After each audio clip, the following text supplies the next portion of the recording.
to the U.S. Treasury. It is amazing, but it's true. So why can't the White House get their budget under control? Republican South Carolina Congressman Jeff Duncan is one of those returning the money to taxpayers. He joins us now. Congressman, welcome to the show. Thanks for coming on. Well, thanks for having me. You have announced that you are returning $200,000. That is 15% of your 2012 budget allowance to the Treasury. How did you manage that? Well, I came from the private sector. I'm a small business owner, and we did a budget every year. My office is run like a business. We do a budget.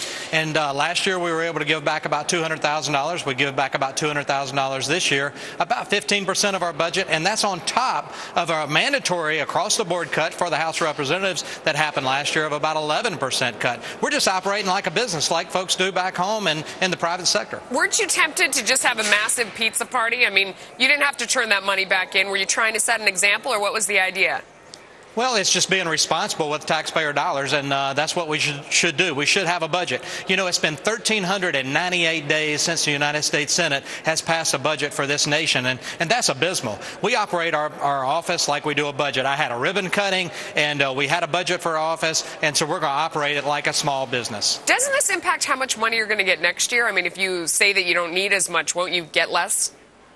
Well, they apportion that money out based on the size of your district, how many counties, geographical area. So I don't think it'll affect the number that we get, but I think will affect is whether we have another across-the-board cut for the House. We have operated the House of Representatives under John Boehner's leadership at a very responsible level. That's what Republicans seem to do. We budget and we operate like a small business. Yeah, independents do it as well, of course. You know, Senator Rand Paul returning about $600,000. Is there a lesson in here for the rest of Washington?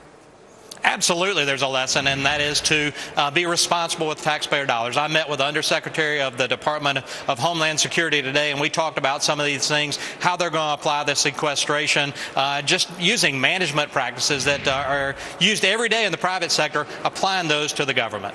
So what do you think about that, by the way? Because we're asking everybody who comes on the show today to react to all of the different things that we have heard this week and this weekend about how dramatic the sequester cuts are going to be. I mean, if you listen to people out there in the media, especially the stuff coming from the White House, there's going to be planes falling from the sky. I mean, there's going to be children going without vaccinations.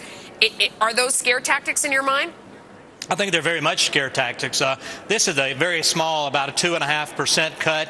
It's $85 billion. It cuts discretionary spending only, doesn't touch mandatory spending. Yes, I would like to reallocate some of those cuts. I would like to maintain the level of funding for our military. That defending this country is a constitutional role of government. But at the end of the day, every agency can absorb some cuts. Now, they need to come up with a management plan on how to activate and implement those cuts and not hurt the most vulnerable. Let's say the Customs and Border Patrol on the border. We shouldn't limit those officers. That's a very vital component of government, but we can cut some other areas. Every agency can absorb some cuts. You know, Congressman, you are there and we are here, so it's so hard for us to know what's really going on. Are these cuts going to happen, or is there going to be a last-minute deal? They're going to happen. I don't see a last-minute deal. They're so diametrically opposed, the two parties. This is the law of the land. This was a result or a ramification of the debt ceiling bill. I didn't vote for it back in August of 2011 because I didn't want to see across-the-board cuts. I wanted to see targeted cuts, but it will happen. The president wants more revenue as part of the deal. We're not going to see more revenue on our side. We want to dip into the mandatory spending and the entitlement spending. As if we're going to reallocate, then let's reallocate there. Democrats don't want to do that. And so I see sequestration going into effect. This was Obama's plan as part of the debt ceiling deal. It will happen. His plan will be implemented on the 1st of March.